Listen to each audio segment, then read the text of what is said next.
এমন গল্প হরহামেশা তৈরি হয় না। বিশ্বকাপ খেলার জন্য ২৭ বছর ধরে অপেক্ষা করার ধৈর্য সবার থাকে না। ক্রিকেটকে ভালোবেসে এমন গল্প যিনি লিখতে পারেন, বিশ্বকাপের নতুন কাব্যও লিখতে পারেন তিনি। উগান্ডার স্পিনার ফ্রাঙ্ক এনসুবুগাই এর বড় উদাহরণ।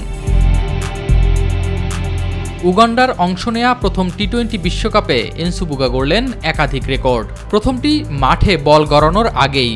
এই ম্যাচ দিয়ে বিশ্বকাপে অভিষেক ঘটেছে এনসুবুগার। তার বয়স এখন ৪৩। বিশ্বকাপ ইতিহাসে সবচেয়ে বেশি বয়সী ক্রিকেটার হিসেবে অভিষেকের রেকর্ড গড়েন এনসুবুগা।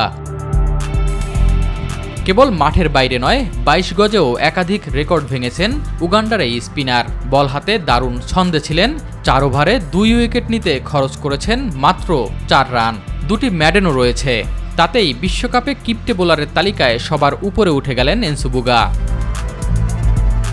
এর আগে ৭ রানের কিপ্টে স্পেলের রেকর্ডটি ছিল দক্ষিণ আফ্রিকার এনরিক নটজের।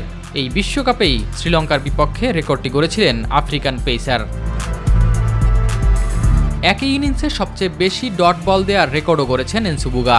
পাপুয়া নিউগিনির বিপক্ষে ৪ ওভারে মোট ২০টি ডট বল করেছেন তিনি।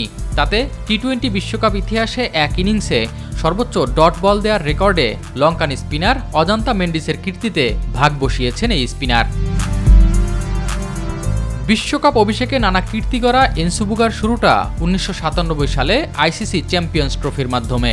বাংলাদেশ ওয়ানডে স্ট্যাটাস পাওয়ার সেই টুর্নামেন্টে পূর্ব মধ্য আফ্রিকার হয়ে মাঠে নেমেছিলেন তিনি। পরের বছর আইসিসি সহযোগী সদস্যের মর্যাদা পায় উগান্ডা। সেই থেকে বিশ্বকাপে খেলার স্বপ্ন জিয়ে রেখেছিলেন ফ্রাঙ্ক এনসুবুগা।